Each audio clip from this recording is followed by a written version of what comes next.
دیکھیں آپ نے بڑا ایک نا دھیما سا فکرہ بولا، نیتن بھی ہو جاتا ہے جی، حالانکہ نیتن نہیں ہوتا. گناہ جو ہے دیکھیں کل بنی آدم خطاء، صحیح، اگرچہ نبی پاک صلی اللہ علیہ وسلم نے فرمایا ہر آدم کا بیٹا خطا کار ہے، صحیح، ہر انسان سے خطا ہو جاتی ہے. بالکل ٹھیک. وخیر الخطائین التوابون، بہترین خطا کار وہ ہیں جو واپس آ جاتے ہیں. اللہ اکبر. اب مسئلہ یہ ہے کہ ہو جاتا ہے اور کر لیا جاتا ہے، اس میں فرق ہے. صحیح، نیتن جو شخص کرے گا وہ تو کرے گا، صحیح، وہ پہلے نیت کرے گا صحیح، اور پھر وہ کرے گا. بالکل ٹھیک. لہذا گناہ کرنے والے اور گناہ جن سے ہو جاتا ہے ان دونوں میں فرق ہے. ٹھیک. دیکھیں جو شخص گناہ کرتا ہے، اللہ تعالیٰ نے سورہ نساء کے اندر بھی اس کی وضاحت فرمائی ہے، فرق بتایا کہ کچھ لوگ ایسے ہیں کہ جن سے گناہ ہوتا ہے ثم یتوبون من قریب، وہ فوراً توبہ کرتے ہیں. اللہ اکبر. اچھا، ایک یہ ہے کہ وہ گناہ کیے جاتے ہیں کہ جب موت قریب آ جاتی ہے پھر وہ کہتے ہیں کہ اب میں توبہ کرتا ہوں، ان کی توبہ اللہ قبول نہیں کرتا. اللہ اکبر. اب ان دونوں میں فرق ہے. فرق وہ نیت سے کرنے کا اور ہو جانے کا ہے. ٹھیک.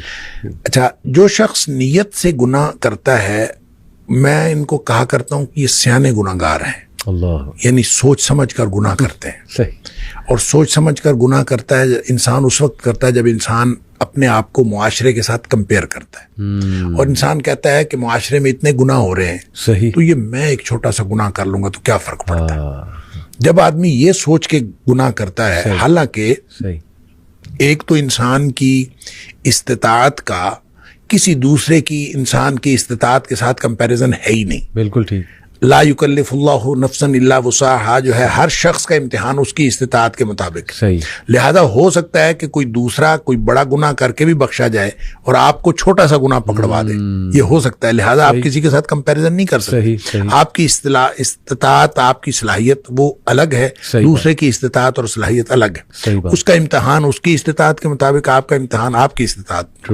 لہذا اس کی کمپیریزن آپ کر نہیں سکتے. لیکن جو گناہ کرتے ہیں وہ عام طور پہ اس کو بنیاد بناتے ہیں، لو اتنے بڑے بڑے گناہ کر رہے ہیں، ہم اتنا چھوٹا سا کر لیں. یہ جب سوچ سمجھ کے کرتے ہیں تو اس کانسیپٹ سے توبہ کی عام طور پہ توفیق نہیں ملتی. اللہ، اس کی وجہ یہ ہے کہ آدمی نے سوچ سمجھ کے کیا ہوتا ہے کہ کوئی حرج نہیں ہے کہ میں کر لوں گا تو کیا حرج ہے. اس کو پھر توبہ کی طرف بالعموم اس کا دھیان توجہ ہی نہیں جاتی، کیونکہ اس نے سوچ کے کیا ہوتا ہے کیا حرج ہے. بالکل ٹھیک. دوسرے گناہ گار وہ ہیں جن سے ہو جاتا ہے، وہ اس نے یہ طے کیا ہوتا ہے کہ یا اللہ میں نے کوئی گناہ نہیں کرنا. اللہ کے ساتھ نیتن صحیح، اس نے یہ بات طے کی ہوتی ہے کہ میں نے کوئی گناہ نہیں کرنا. بالکل ٹھیک. گناہ اس سے بھی ہو جاتا ہے. صحیح بات. کیونکہ کلو بنی آدم خطا ہو، صحیح. یعنی ایسا تو ہو نہیں سکتا کہ اس سے گناہ. اس سے گناہ کیوں ہوتا ہے؟ دو وجوہات کی بنیاد پر ہوتا ہے، یا جذبات کی مغلوبیت کی وجہ سے یا حالات کی مغلوبیت کی وجہ سے. صحیح. یعنی وہ اس کے حالات ایسے ہوتے ہیں کہ جو اس کو گناہ کی طرف لے جاتے ہیں، یا پھر اس کے جذبات، بعض اوقات انسان اپنے جذبات سے مغلوب ہو جاتا ہے اور انسان چل پڑتا ہے گناہ کی طرف، شہوات سے یا جذبات اچھا سے. اب جب وہ مغلوب ہوا اور مغلوب سے حالات کی وجہ سے کوئی کیفیت ایسی بن گئی کہ وہ گناہ میں وہ انوالو ہو گیا، صحیح، یا پھر جذبات ایسے اس کے اوپر حاوی ہوئے کہ وہ گناہ میں انوالو ہو گیا. ٹھیک. اس کا نتیجہ یہ ہوتا ہے کہ جو ہی حالات تبدیل ہوئے یا جو ہی جذبات ٹھنڈے پڑے، صحیح، چونکہ اس نے طے یہ کیا ہوتا ہے کہ میں نے زندگی میں کوئی گناہ نہیں کرنا، اللہ، تو اب جو ہی حالات بدلیں گے، جس حالات کی مغلوبیت کی وجہ سے اسے گناہ ہوا ہے، تو فوراً اس کو یہ خیال آئے گا کہ یا اللہ میں نے تو یہ گناہ نہیں کرنا تھا، یہ مجھ سے کیا ہو گیا. اللہ.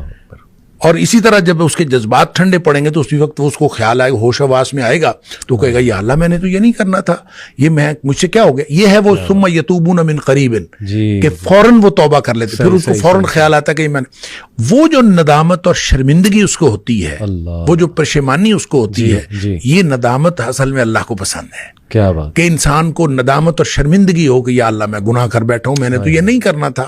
اور اسی طرح یہ جو رب انی ظلمت نفسی والی بات ہے، یا حضرت آدم علیہ السلام کی دعا والی بات ہے، یا ویسے بھی نبی پاک صلی اللہ علیہ وسلم نے فرمایا کہ ایک آدمی گناہ کرتا ہے اور گناہ کر کے پھر اللہ سے بات کرتا ہے، رب انی اذنبت، تو اللہ میں نے گناہ کیا ہے.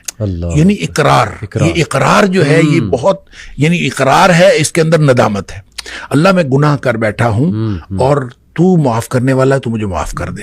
یہ ندامت اور شرمندگی جو توبہ کی شرائط میں سے بھی ہے, اور یہ وہ نقطہ ہے جو اصل میں اللہ تعالیٰ کو پسند ہے. تو جس کے اندر یہ ندامت اور شرمندگی آتی ہے وہ توبہ بھی کرتا ہے, اللہ تعالیٰ کو پسند بھی آتا ہے. اور اللہ کو کتنی توبہ پسند آتی ہے اس کے لیے تو وہ حدیث ہے بڑی معروف کہ نبی اکرم صلی اللہ علیہ وسلم نے فرمایا کہ اگر کوئی شخص جو ہے وہ, ایک مثال دی آپ نے کہ کوئی شخص جنگل میں سفر کر رہا تھا صحرا کے اندر, اور سارا اس کا سامان اونٹنی پہ لدا ہوا, اور اس نے ایک کسی درخت کے نیچے سستانے کے لیے وہ ٹھہرا, تو کچھ دیر بعد اس کی آنکھ کھلی تو اس کا اونٹ غائب تھا. صحیح.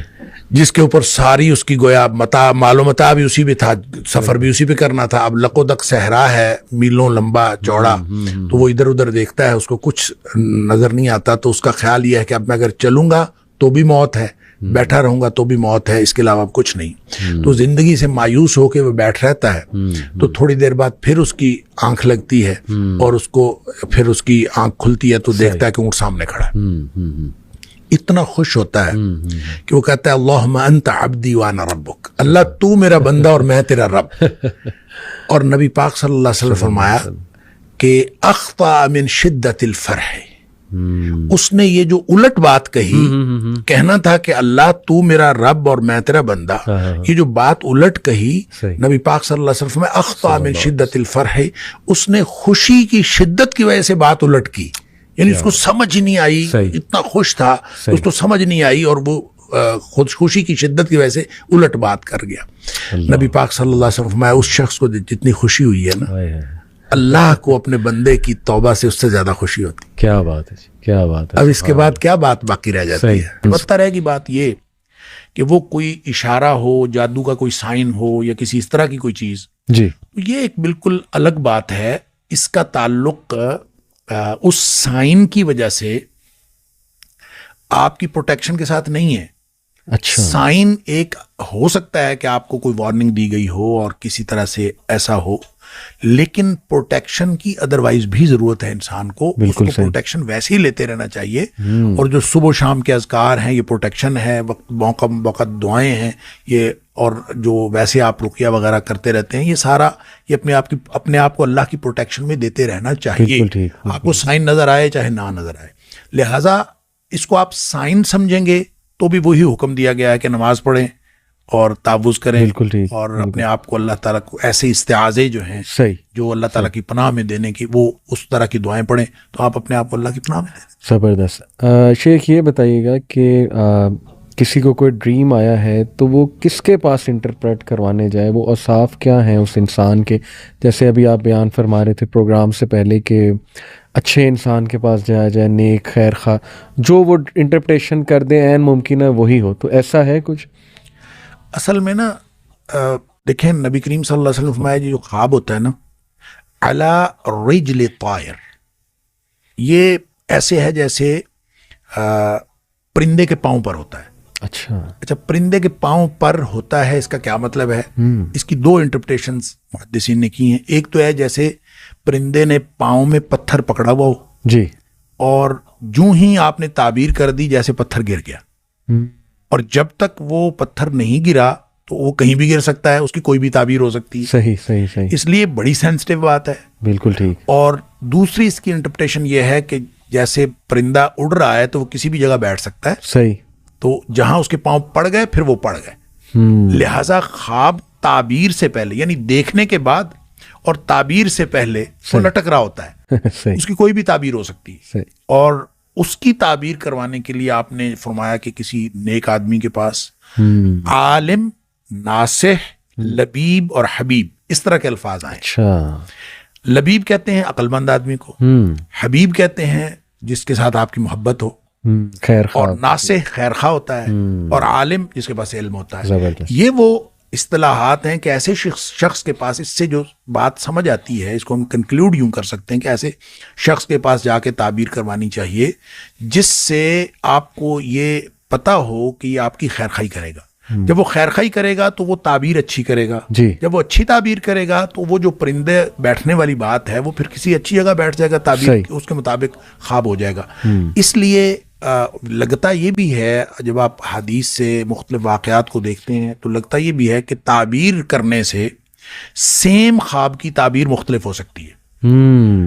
ایک روایت میں یہ بھی آتا ہے کہ آپ 4 قسم کے لوگوں سے تعبیر نہ کروائیں۔ اچھا، جاہل سے نہ کروائیں، دشمن سے نہ کروائیں، کم عقل بیوقوف آدمی سے نہ کروائیں، صحیح، عورت سے بھی نہ کروائیں۔ اچھا، یعنی آپ کسی عورت سے تعبیر کروائیں گے، عام طور پہ چونکہ خواتین زیادہ سینسٹیو ہوتی ہیں، ٹھیک، اور جو سینسٹیوٹی میں وہ عام طور پہ اس میں دوسری طرف جانے کا امکان ہوتا ہے۔ ٹھیک ہے، دشمن دشمنی کرے گا، جاہل جہالت کا اظہار کرے گا۔ اس لیے اس طرح کے لوگوں کی بجائے عالم عقل مند اس آدمی سے جس کا پتہ ہو کہ خیر خائی کرے گا۔ ٹھیک ہے، اچھا، ایک بڑی جو دلچسپ ایک واقعہ میں جی رہا تھا، مجھے بہت حیرت ہوئی کہ یہ اندازہ کیجئے آپ حضرت عائشہ صدیقہ رضی اللہ تعالیٰ عنہا والی جو حدیث میں آپ کے پاس پہلے بھی ذکر کر رہا جی تھا جی جی، کہ آپ فرماتی ہیں کہ ایک خاتون کو خواب آیا، اور اس کو خواب کئی دفعہ آیا، ایک ہی خواب۔ ایک دفعہ اس کو خواب آیا، اس کا شوہر گیا ہوا تھا سفر پہ، اور اس نے خواب میں دیکھا کہ اس کے گھر کا ستون گر گیا اور اس کے گھر بچہ پیدا ہوا، وہ حاملہ تھی، صحیح، اس کے گھر بچہ پیدا ہوا ہے اور وہ کانا ہے آنکھ سے۔ ٹھیک ہے، وہ آئی آ کے اس نے نبی کریم صلی اللہ علیہ وسلم سے خواب بیان کیا۔ آپ نے فرمایا کہ تیرا شوہر خیر و عافیت کے ساتھ واپس آ جائے گا صحیح، اور تیرے گھر ایک نیک بچہ پیدا ہوگا۔ صحیح، بڑی خوش ہوئی، چلی گئی، ویسے ہی ہوا، جی، شوہر بھی خیریت سے واپس آ گیا، اللہ تعالیٰ نے بیٹا بھی عطا فرمایا۔ صحیح، پھر کہتے ہیں کہ اس نے کچھ عرصہ بعد پھر یہی خواب دیکھا، اور پھر وہی سچویشن تھی، وہ حاملہ بھی تھی اور اس کا شوہر گیا ہوا تھا۔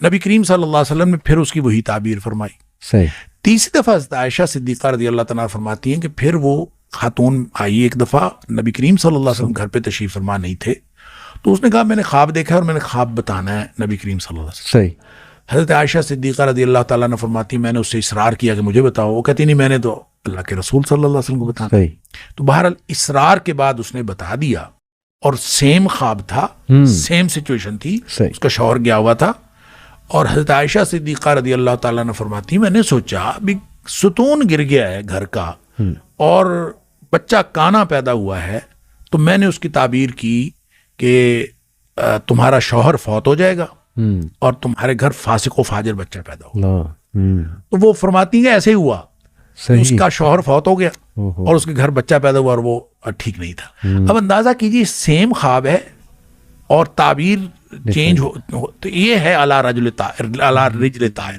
کہ جو پرندے کے پاؤں پر تھا تو آپ نے جو تعبیر کر دی ویسا ہوگا۔ اس لیے یہ بہت سینسٹیو معاملہ ہے، تو ایسے شخص کو خواب سنانا چاہیے جس شخص کے بارے میں آپ کو معلوم ہے ایک تو وہ غلط بات نہیں کرے گا، جہالت پر مبنی بات نہیں کرے گا، صحیح، دشمنی نہیں کرے گا، بالکل ٹھیک، اور خواہ مخواہ کسی چیز کو سینسٹائز کر کے صحیح، اور جذباتیت میں بات نہیں کرے گا، بہترین، اس شخص سے بات کریں وگرنہ آپ نہ۔ بہترین جی۔ ایک بڑی انٹرسٹنگ تھیوری شیخ ہے ڈریمز کے بارے میں۔ کچھ لوگ کہتے ہیں کہ ہماری جو روحیں ہیں، جیسے آپ نے بھی شروع میں بیان کیا اور قرآن سے بھی ثابت ہے، اللہ سبحانہ تعالیٰ روح جو ہے وہ اللہ کے پاس چلی جاتی جب ہم سوتے ہیں، قرآن مجید سے بھی ہے۔ تو وہ کہتے ہیں کہ یہ روح جو بھی اس کا سفر ہے، جو بھی وہ کر رہی ہے عالم ارواح میں یا جہاں بھی وہ گئی ہے، جیسے کسی فوت شدہ بندے سے ملاقات ہوتی ہے تو اس کی روح سے واقعی ہی ملاقات ہو رہی ہے۔ اس میں کتنی حقیقت ہے کہ کیا یہ روح کے ایکسپیرینسز کو ہم خواب کہتے ہیں؟ دیکھیں، یہ 2 باتیں اس میں ہو سکتی ہیں۔ نبی کریم صلی اللہ علیہ وسلم نے ایسی کوئی بات تو نہیں فرمائی، لیکن یہ 2 باتیں اس میں ہو سکتی ہیں۔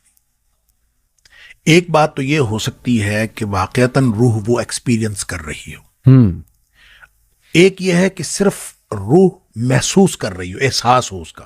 یعنی آپ دیکھیں نا، خواب میں جی اگر آپ کو سانپ ڈس رہا ہے جی تو ایک تو اس کی انٹرپریشن یہ ہو سکتی ہے کہ آپ واقعتاً کہیں کسی ایسی جگہ ہو جہاں سانپ موجود ہو اور سانپ ڈس رہا ہو، جی، جبکہ آپ جسمانی طور پر تو یہاں پڑے ہوئے ہیں، تو آپ یہاں پڑے ہوئے آپ ہل بھی رہے ہیں اور بعض اوقات آپ ایک خاص قسم کی کیفیت میں بھی مبتلا ہو رہے ہیں جی، جسمانی طور پر بھی، صحیح، اور یہ محسوس کر رہے ہیں، تو وہ کیا صرف اور صرف خواب میں آپ نے دیکھا ہے یا ایکسپیرینس کیا؟ یہ دونوں باتیں ہو سکتی ہیں، لیکن لگتا یوں ہے کہ یہ خواب میں روح کا سفر ہے کہ صحیح، وہ باقاعدہ ایکسپیرینس کرتی ہے، وہ جاتی ہے۔